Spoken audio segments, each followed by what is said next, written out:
बिस्मिल्लाहिर्रहमानिर्रहीम, अस्सलाम वालेकुम, बखैर इट्स मैं आतिफ वक्कास। और आज हम स्पीड और इससे मिलने जुले जितने भी कॉन्सेप्ट्स हैं उनके ऊपर बात करेंगे। तो स्पीड क्या है? स्पीड की अगर आप डेफिनेशन देखें, so it is the distance covered per unit time.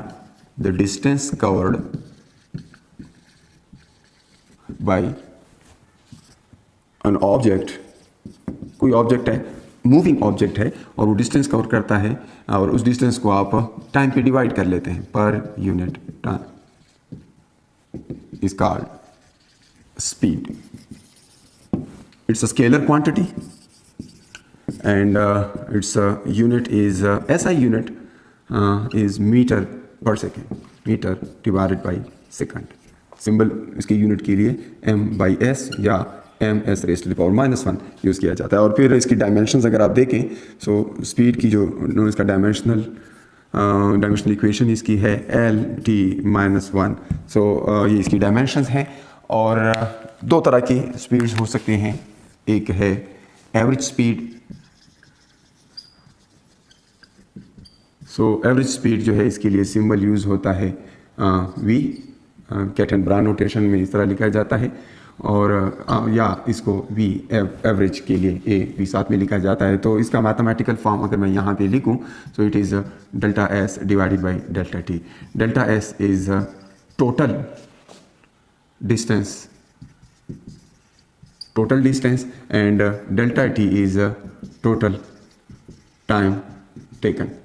ये डिस्टेंस कवर करने में टोटल जितना टाइम लगा है, टोटल डिस्टेंस को टोटल टाइम पे डिवाइड करें तो इसको हम एवरेज स्पीड कहते हैं। अगर आपके पास किसी मोशन के अंदर मुख्तलिफ जो है डिस्टेंसेस गिवन हो कि जी ऑब्जेक्ट पहले इस तरफ जाता है फिर उस तरफ जाता है, मुख्तलिफ डिस्टेंसेस बताए गए हों, तो फिर आप इस तरह करते हैं कि इसका जनरल फार्मूला इस तरह लिखते हैं S1 + S2 + S3, जितने भी डिस्टेंसेस गिवन हों, और उसके हर एक का for example during the motion speed different हो गई हो, तो फिर हम क्या करते हैं कि पहला फॉर एग्जांपल 20 किलोमीटर जो है वो 10 मिनट में कवर कर लेता है, फिर अगले 40 किलोमीटर जो है घंटे में कवर करता है, फिर 100 किलोमीटर जो है सवा घंटा में कवर करता है। तो टाइम भी हर एक डिस्टेंस के लिए डिफरेंट गिवन होता है। तो फिर नीचे हम टाइम का भी सम ले लेते हैं। अमूमन एवरेज स्पीड के क्वेश्चंस जो हैं वो टेस्टों में आते हैं। तो वहाँ पर 3 तरह की सिचुएशन हो सकती है। एक तो ये जनरल फार्मूला है, इसमें डिफरेंट डिस्टेंसेस गिवन होते हैं और डिफरेंट टाइम्स गिवन होते हैं, यानी डिस्टेंसेस भी गिवन होते हैं, डिफरेंट डिस्टेंसेस और डिफरेंट टाइम्स जब गिवन हो तो ये सिचुएशन होती है, ठीक है।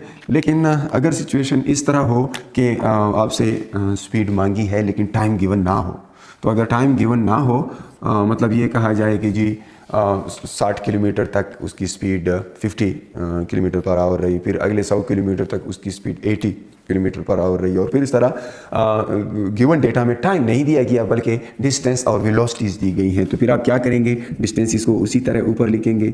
मैं 3 फॉर इंस्टेंस लिख रहा हूँ, एक कई भी हो सकते हैं, 2 भी हो सकते हैं, 3 से ज़्यादा भी हो सकते हैं, लेकिन मैंने फॉर इंस्टेंस 3 लिख लिया। अब हर एक के लिए स्पीड फिर गिवन होंगे कि पहले डिस्टेंस के लिए जो है स्पीड v1 है, दूसरे के लिए v2 है, तीसरे के लिए v3 है। तो ऐसी सूरत में t1 की जगह मैं क्या पुट करूंगा? चूंकि मैं जानता हूं कि v = s/t, तो v1 = s1/t1, तो मुझे t1 चाहिए, तो t1 = s1 divided by v1। इसलिए मैं यहाँ पर t1 की जगह s1 divided by v1 put करूँगा, t2 की जगह s2 divided by v2 put करूँगा, और t3 की जगह s3 divided by t3 put करूँगा। मुख्तलिफ जगहों पे आपको मुख्तलिफ शॉर्टकट्स इसके मिल सकते हैं, लोग अक्सर डिस्कस कर रहे होते हैं, लेकिन मैं आपको यही सजेस्ट करूंगा कि आप सिंपली ये फार्मूला याद रखें और इससे आपके सारे प्रॉब्लम सॉल्व हो सकते हैं। क्योंकि देखिए, अगर डिस्टेंस और स्पीड गिवन हो, यानी यहाँ पर डिफरेंट डिस्टेंसेस गिवन हो और हर एक के लिए स्पीड डिफरेंट गिवन हो, तो डिस्टेंस और स्पीड्स गिवन हो तो आप ये फार्मूला इस्तेमाल करेंगे।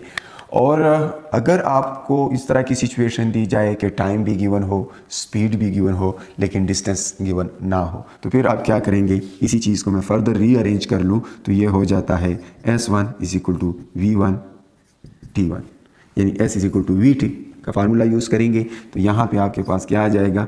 ये मैं एवरेज स्पीड की बात कर रहा हूँ, एवरेज स्पीड। तो यहाँ पे आपके पास आ जाएगा S1 की जगह v1t1, S2 की जगह v2t2, S3 की जगह V3 T3 ये सिचुएशन आ जाएगी। और डिनोमिनेटर में टाइम चूंकि गिवन होगा, सो T1 plus T2 plus T3 ये वाला सिचुएशन होगा।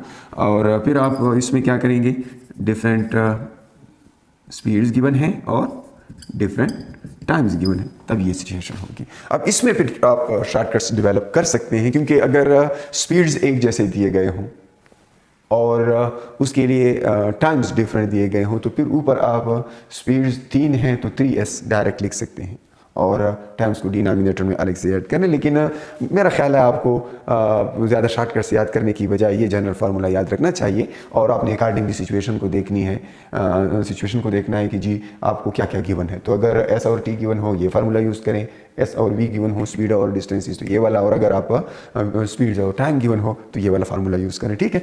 अब मैं इसके ऊपर इसके अलावा इसकी इंस्टेंटेनियस स्पीड की थोड़ा उसके ऊपर बात कर लूँ, क्योंकि एक एवरेज स्पीड होती है, एक इंस्टेंटेनियस स्पीड होती है। जब आप किसी गाड़ी में जा रहे होते हैं और गाड़ी के स्पीडोमीटर को देखते हैं तो उस वक्त की जो स्पीड होती है, जो आपको स्पीडोमीटर पे नजर आ रही होती है, that is instantaneous speed, that is different in different instants of time, that may be same different instant of time if the object is moving with constant speed.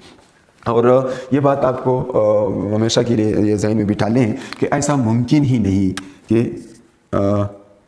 v is not equal to 0 for moving object. ऐसा मुमकिन ही नहीं कि कोई object move कर रहा हो और उसकी स्पीड 0 हो उसकी स्पीड 0 हो सकती है उस ऑब्जर्वर के लिए कि जो उसी स्पीड के साथ साथ उसी ऑब्जेक्ट के साथ मूव कर रहा है। जैसे आप गाड़ी में जा रहे हैं, आपके साथ साइड सीट पे कोई बैठा है, तो उसकी वो मूव भी कर रहा है लेकिन किसी और के लिए मूव कर रहा है, आपके लिए वो रेस्ट में है। तो अगर तो ऑब्जेक्ट ऑब्जर्वर के हिसाब से मोशन में है तो लाजमी तौर पर उसकी कोई स्पीड होगी। ऐसा कभी भी नहीं हो सकता कि उसकी स्पीड 0 हो जाए और वो मूव भी करे। v इज इक्वल टू 0 का सिर्फ एक ही मतलब होता है, स्पीड के 0 होने का एक ही मतलब है कि ऑब्जेक्ट रेस्ट पे है, रेस्ट पे होगा तो उसकी स्पीड 0 होगी। और मैंने इंस्टेंटेनियस स्पीड की बात की है, तो इंस्टेंटेनियस स्पीड जो है, इंस्टेंटेनियस स्पीड इसके लिए इंटरवल ऑफ टाइम इंतहाई स्मॉल होना चाहिए। सिंबल इसका वी के साथ INS लिखते हैं इंस्टेंटेनियस के लिए। और शर्त क्या है? शर्त यह है कि टाइम इतना स्मॉल हो कि तकरीबन 0 को अप्रोच करे। 0 नहीं होता ऑब्वियसली, कुछ ना कुछ टाइम लगेगा, लेकिन बहुत स्मॉल इंटरवल हो, और ऐसे स्पीड को फिर हम इंस्टेंटेनियस स्पीड कहते हैं। और फॉर एग्जांपल अगर मैं इसकी एक मिसाल दूँ स्मॉल इंटरवल की, ये एक इवेंट है। अब इस चुटकी का अगर जानना ये एक इवेंट है, ये कितने टाइम में हुआ, इसके लिए आप क्या करेंगे, अगर आप स्टॉप वॉच से चेक कर लें तो जिस सेकंड ये स्टार्ट हुआ है उसी सेकंड ये ख़त्म हुआ है। तो हमारी आम घड़ी जो होती है जिसका लीस्ट काउंट 1 सेकंड होता है, उसके हिसाब से इसमें कोई टाइम नहीं लगा, ये तकरीबन 0 सेकंड्स में हुआ है। लेकिन अगर लीस्ट काउंट स्मॉल है तो उस घड़ी पे आपको इसकी कोई ना कोई वैल्यू मिलेगी, सेंटी सेकंड्स में मिलेगी या डेसी सेकंड्स में मिल सकती है या मिली सेकंड्स में मिल सकती है, डिपेंड करता है इवेंट किस तरह का है। तो ऐसी सूरत में हम लिखते हैं delta t approaching to 0। It is not equal to 0 because it is smaller interval of time that delta t, but so small that it almost approaches to 0, then we can call that interval is an instant. Interval को instant तभी कहा जा सकता है जब बहुत ज़्यादा small हो। तो ऐसी सूरत में हम इसके लिए ये लिमिट लिखते हैं, limit delta t approach to 0। और आमतौर पर जो ट्रैफिक पुलिस वाले जो है तेज़ रफ्तारी के ऊपर चालान करते हैं तो वो एवरेज स्पीड पे नहीं करते बल्कि इंस्टेंटेनियस स्पीड पे करते हैं। फॉर एग्जांपल आप इस्लामाबाद से पेशावर जा रहे हैं और आप जानते हैं कि total distance let's suppose 180 kilometres है। तो आप गाड़ी में जा रहे हैं और आपकी स्पीड जो है दौरान रास्ते में कहीं पे ज़्यादा हो गई होगी, कहीं पे कम हो गई होगी। आपको अगर मोटरवे पुलिस वाले रोक के कहते हैं कि जी आपने ओवर स्पीडिंग की है, ये आप चालान भर लें, तो आप उसे कह दें कि जी 180 किलोमीटर्स है और मुझे टोटल 2 घंटे लगे हैं, तो मैं तो 90 किलोमीटर पर आवर से आया हूँ, तो आप कैसे कह सकते हैं कि मैंने ओवर स्पीडिंग की? तो ये आपने उसको एवरेज स्पीड बताई है, क्योंकि टोटल डिस्टेंस आपने 180 किलोमीटर्स कवर किया है और टाइम आपको लगा है 2 घंटे, तो इस दौरान आपकी स्पीड जो है वो 90 किलोमीटर पर आवर जो है वो एवरेज स्पीड है, because 180 divided by 2 that is 90 kilometre per our. लेकिन फ़ौरन वो आपको ये बात कहेगा कि नहीं, ये आपकी एवरेज स्पीड है। इस दौरान आप क्या मकाम पे रुके भी थे, आपने रास्ते में जो है स्टे भी किया है, और जिस वक्त आप जो है फ़लानी जगह से एक जगह बता देते हैं जहाँ पे कैमरा लगा होता है, वहाँ से गुज़र रहे थे, तो फॉर एग्ज़ाम्पल 735 पे आपकी ये स्पीड थी।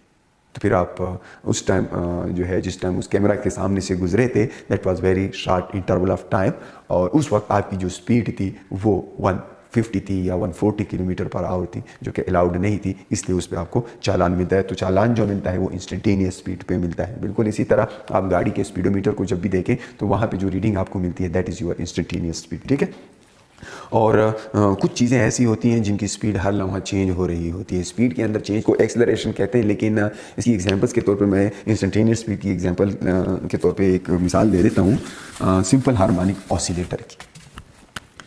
ये फॉर एग्जांपल एक मास अटैच टू स्प्रिंग एक सिस्टम है। यहाँ पर इसका मेन पोजीशन है और ये दो एक्सट्रीम्स हैं जिनके दरमियान ये ऑसिलेट कर रहा है, ये ए है और ये बी है। तो इसकी यहाँ पे स्पीड जो है वो ज़ीरो हो जाती है, क्योंकि एक लम्हे के लिए ये रुक जाता है। इस जगह पे भी ये एक लम्हे के लिए रुक जाता है, तो इसकी स्पीड ज़ीरो होती है, जबकि यहाँ पर इसकी स्पीड मैक्सिमम होती है। तो instantaneous speed at any instant of time इसकी स्पीड डिफरेंट होती है। तो इस तरह की स्पीड को हम यहाँ पर इंस्टेंटेनियस स्पीड जो है वो ज़्यादा अहम होता है, ज़्यादा इंपॉर्टेंट है।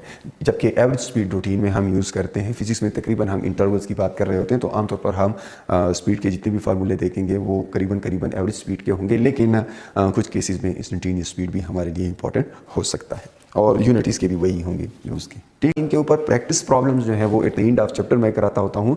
आप तब तक इस पे अपने लिए प्रैक्टिस बुक कोई उठाएं या पास पेपर्स उठाएं, ई टाइम डिकेट के, वहाँ से कुछ क्वेश्चंस आप सॉल्व कर सकते हैं। फॉर एग्जांपल एक ऑब्जेक्ट है, वो एक गाड़ी है और वो 60 किलोमीटर जो है वो ट्रैवल करती है टूवर्ड्स ईस्ट में, ईस्ट, नॉर्थ, वेस्ट और साउथ ये अपने लिए बना लेता हूँ। तो पहले वो ईस्ट की तरफ जाती है और फिर वो कहता है कि जी उसके बाद वो कवर करता है 80 kilometres, let's suppose downward 80 kilometre south की तरफ जाता है, 80 किलोमीटर।